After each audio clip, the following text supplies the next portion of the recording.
I enjoy being an iPhone user, as you can probably tell from the number of videos I've made about it on the channel.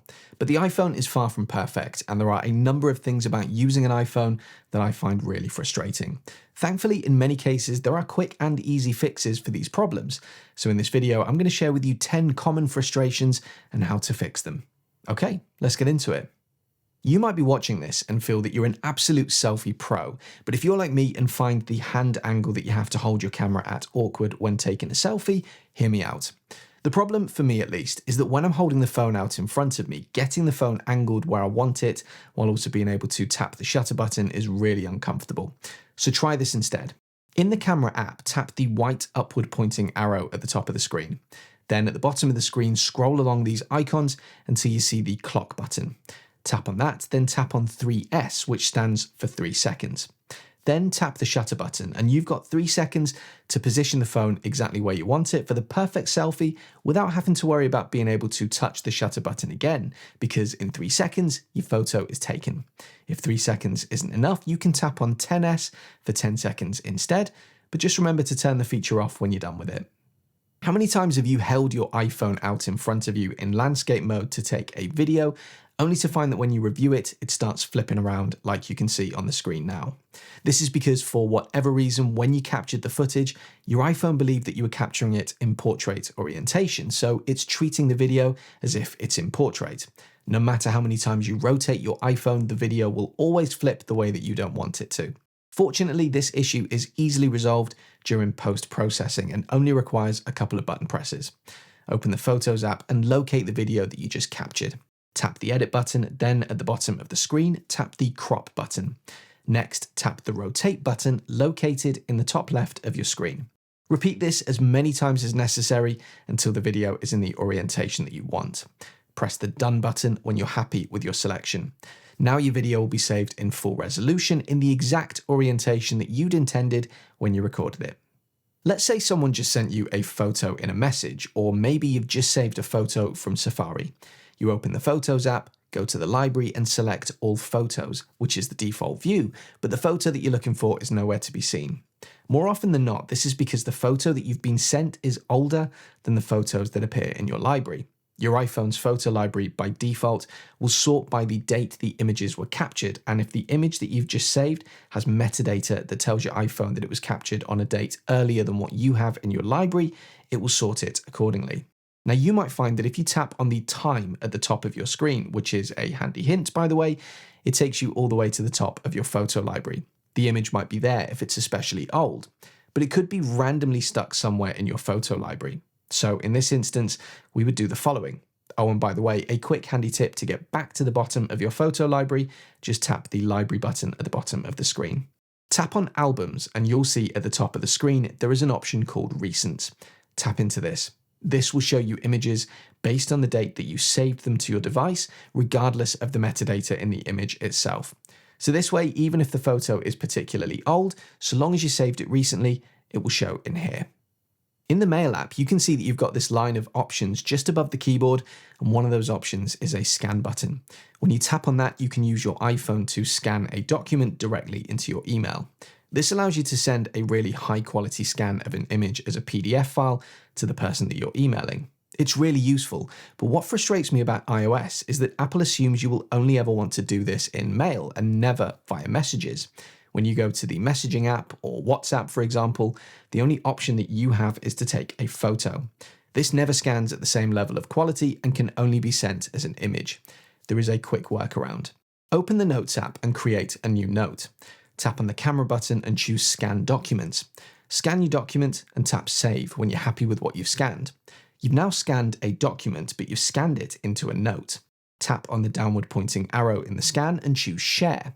You can then choose the messaging app that you'd like to share the scan with. You can see that if I tap on Messages, the scan itself, not the note, has been attached directly to the message as a PDF. I would then simply choose the person that I'd like to send it to.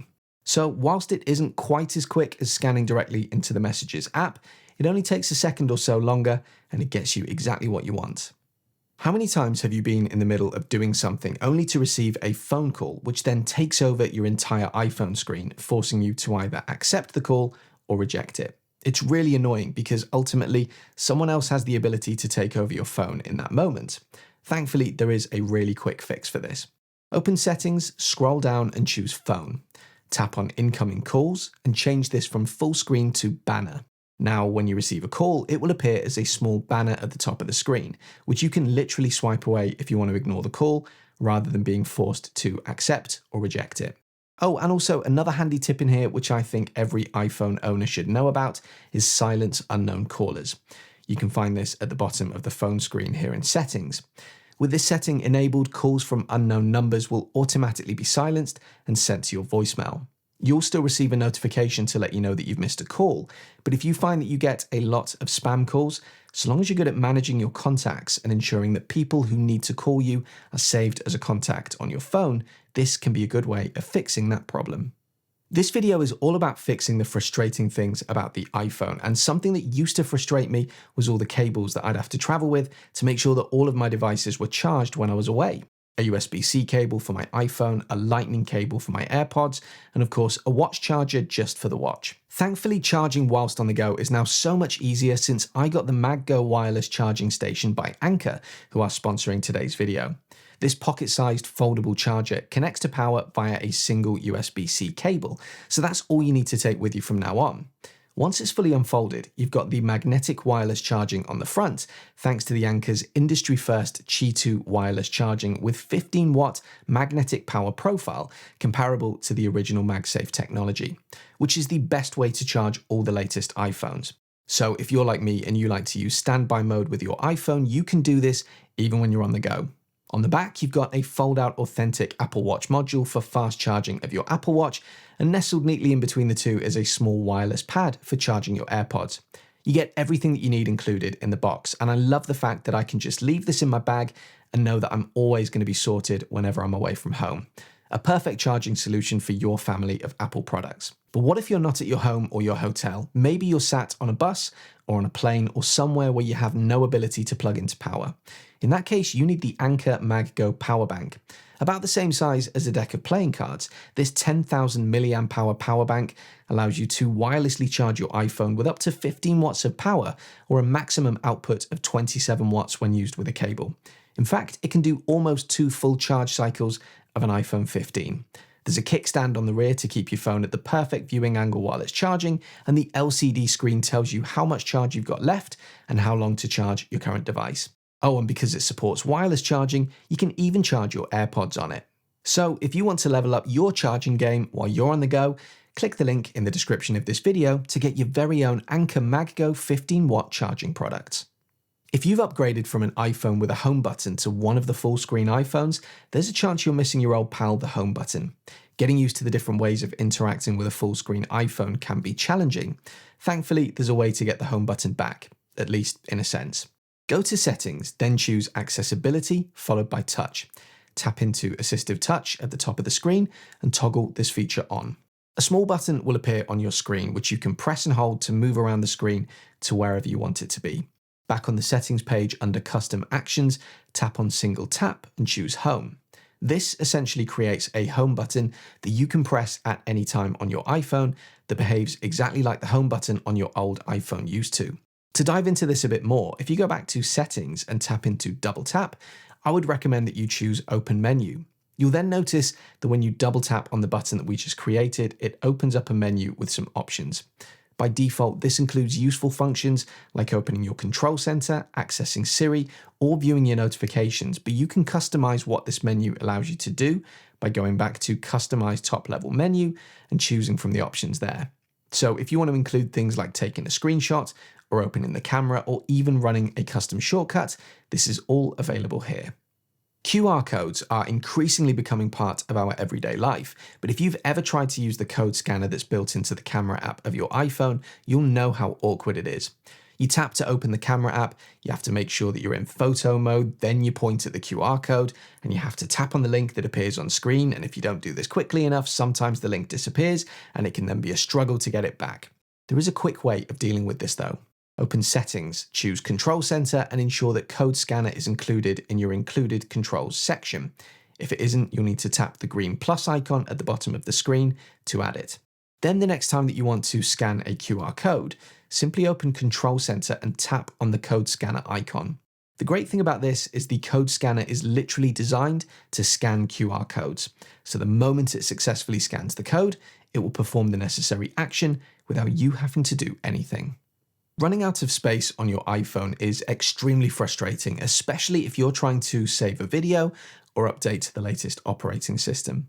Phones are expensive and you're going to want to make yours last as long as possible, even if you bought one a few years ago, thinking that the space that you had would be enough, but now finding that you're running out. Your iPhone is increasingly becoming good at managing its own storage, but there is some housekeeping that you can do to bring that overall number down. Open Settings, then choose General and tap on iPhone Storage. Your phone will take a moment to calculate how much storage it's currently using and how much storage you have available, and it will display this in a chart at the top of the screen. You can see that for the example of my personal everyday phone, I've got plenty of space, so this isn't something that I need to worry about. But you can also see how if I'd purchased the base model iPhone 15 Pro, which only comes with 128 gigabytes of storage, I'd already be close to maxing it out. Firstly, look to see if your iPhone has made any recommendations to you about where you can free up some space. You can see that my phone is recommending that I use optimized storage for the Maps app because I've downloaded maps in the past to my phone and these are taking up a lot of space. Perhaps some of those maps are of locations that you're not planning on going to anytime soon. It might make more sense for you to free up some space by getting rid of these.